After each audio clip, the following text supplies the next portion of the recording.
Hello students, देखिए आज का जो हमारा टॉपिक है वो है एलिमेंट्स ऑफ प्लानिंग। इसके बारे में मैं आपको पिछली वीडियो में भी बता चुकी हूँ, लेकिन अब मैं आपको इन्हीं चीज़ों को मैं डिटेलिंग में समझाऊंगी। एलिमेंट्स ऑफ प्लानिंग कि जब आप किसी भी चीज़ की प्लानिंग करते हो तो उसमें बहुत सारे थॉट्स होते हैं, बहुत सारे ऐसे क्वेश्चन होते हैं कि हमें कब, कैसे, किस तरीके से, किसके थ्रू कोई भी कार्य करना है। तो जैसे इसमें कहा है कि क्या किया जाना है, कौन से साधनों की आवश्यकता होगी उस कार्य को करने में, इसे किस प्रकार किया जाना है, यानी कि बहुत सारे कार्य को करने के बहुत सारे अलग अलग तरीके होते हैं। तो उन तरीक़ों में से कौन सा तरीका इस कार्य को करने का बेस्ट है, किसके द्वारा यह किया जाएगा, यानी कि कौन व्यक्ति करेगा और इसे कब किया जाना है। तो प्लानिंग आप किसी भी चीज़ में ले सकते हो। आपके घर में कोई फंक्शन है उसको लेकर के कर सकते हो, पार्टी है, मैरिज है, या फ्यूचर की कोई आपकी प्लानिंग है, या आपकी कोई ऐसी प्लानिंग है जिसको आप काफ़ी बाद आपको यूज़ आनी है, लेकिन उसकी प्लानिंग आपको पहले से करनी है। आपकी स्टडी से रिलेटेड कोई है, मतलब बहुत सारी ऐसी चीज़ें होती हैं जिसको आप कोई भी कार्य करते हो तो उसके लिए आपको प्लानिंग की ज़रूरत होती है। तो प्लानिंग को आप, यानी कि प्लानिंग के ऐसे बहुत सारे स्टेप्स होते हैं कि जिनको ध्यान में रखना होता है। तो अब मैं इन्हीं स्टेप्स को आपको डिटेलिंग में बताऊंगी। इसमें पहला है कि क्या किया जाना है। तो देखिए, परिवार के अल्पकालीन और दीर्घकालीन लक्ष्य कौन से हैं, यानी कि आपको ये देखना है कि जो आपकी प्लानिंग है कि प्लानिंग किस चीज़ के लिए आप कर रहे हो, कि उसमें पहला है कि क्या किया जाना है, यानी कि जो फैमिली होती है उसके अल्पकालीन, यानी कि कुछ समय के लिए, यानी कम समय के लिए, और कुछ लक्ष्य, और कुछ ऐसे होते हैं दीर्घकालीन लक्ष्य, यानी कि काफ़ी लंबे समय के लिए लक्ष्य कौन कौन से हैं। मान लीजिए अल्पकालीन, यानी कि जैसे कि थोड़े समय का आपको प्लान बनाना है, या आपको कोई भी कार्य करना है, प्लानिंग करनी है। जैसे मान लीजिए आपको बजट बनाना है, तो आप बजट में देखोगे कि आपको कौन कौन से इंग्रेडिएंट्स डालने हैं, लेने हैं। तो इसी तरह, या आपके घर के छोटे मोटे काम होते हैं, बाज़ार से सब्ज़ी लाना, कि कौन लेके आएगा, कब लेके आएगा, कौन सी लानी है।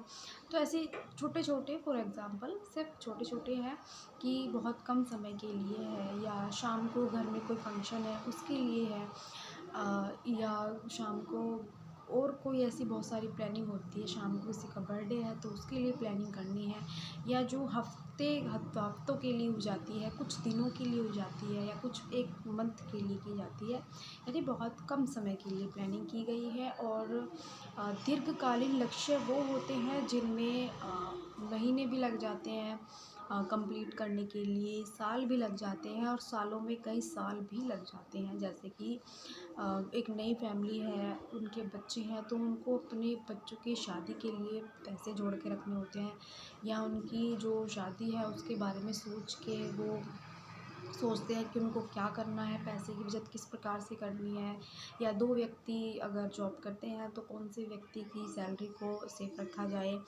तो इसी तरह बहुत सारे, या बच्चे छोटे हैं, उनकी फ्यूचर की स्टडी तक देखना होता है कि उनको क्या पढ़ाना है, बच्चे का जो इंटरेस्ट है वो कौन से सब्जेक्ट में है।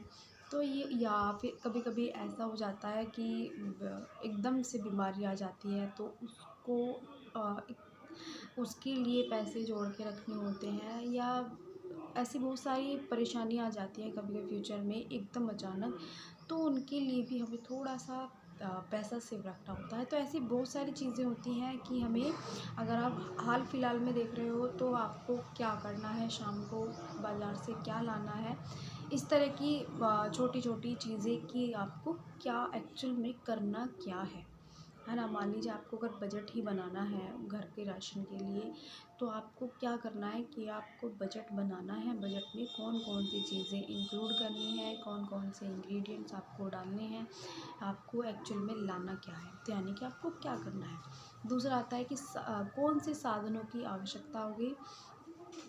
इसके अंतर्गत उपलब्ध साधनों का अनुमान लगाया जाता है, लक्ष्य हेतु आवश्यक साधनों का अनुमान लगाया जाता है, यानी कि आपको एक तरीके से कोई भी चीज़ खरीदनी है तो उसके साधन कौन कौन से हैं, उसमें कौन कौन से साधनों की आवश्यकता होगी, आपके पास कौन सा साधन फ़िलहाल अवेलेबल है।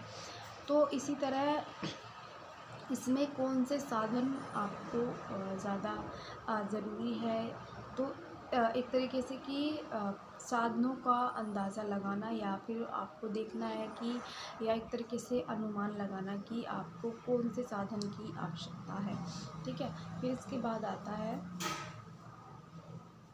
इसे किस प्रकार किया जाना है, यानी कि आपने किसी भी चीज़ की प्लानिंग की और आप अब ये देख रहे हो कि अब आपको इसे किस प्रकार से आप करोगे, यानी कि इसकी जो प्रेजेंटेशन है या आपको उसकी परफॉर्मेंस कैसे देनी है। तो इसके अंतर्गत दो चीज़ें आती हैं। देखिए, पहला उन क्रियाओं, कार्यक्रमों आदि का निर्धारण जो लक्ष्यों की प्राप्ति हेतु आवश्यक है, यानी कि जो भी आपके गोल्स हैं या जो भी आपके लक्ष्य हैं, उन लक्ष्यों की एक तरीके से उन लक्ष्यों की पूर्ति के लिए या उन उन क्रियाओं या जो भी आप प्रोसेस ले रहे हो या कार्यक्रम है, उनका निर्धारण जो आपके लक्ष्य की प्राप्ति के लिए आवश्यक है। दूसरा है कि लक्ष्यों की प्राप्ति हेतु नीति पर विधि, प्रक्रिया, स्तरों एवं बजट को तैयार करना।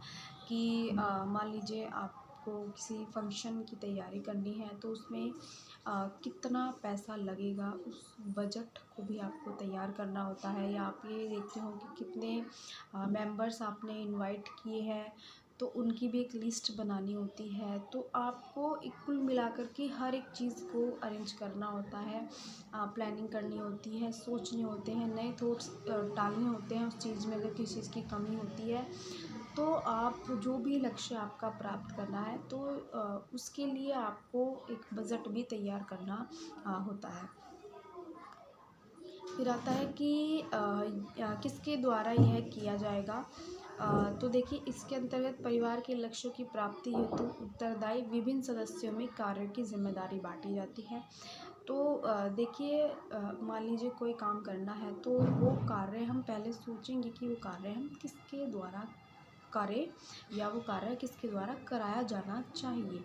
क्योंकि देखिए, जो भी हमें लक्ष्य की पूर्ति करनी है या प्राप्ति करनी है, तो प्राप्ति करने के लिए उत्तरदायी होते हैं हमारे, यानी कि कुछ हमारी रिस्पॉन्सिबिलिटी होती है जो हम अपने फैमिली मेम्बर्स को, अलग अलग फैमिली मेम्बर्स को अलग अलग जिम्मेदारियाँ सौंपते हैं।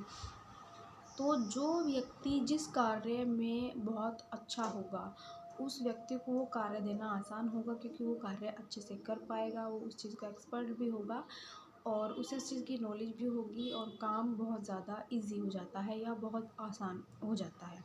तो मान लीजिए अगर फंक्शन है घर में कोई छोटा, तो अ, किसी को राशन का काम दिया, किसी को ज़िम्मेदारी दी कि ये कार्य होना है, ये टाइम इस टाइम से होना है, या किसी चीज़ की ज़रूरत होती है तो उसको देना है, या बाज़ार से कोई सामान लाना है, तो कौन व्यक्ति बाज़ार से जाकर सामान ला सकता है।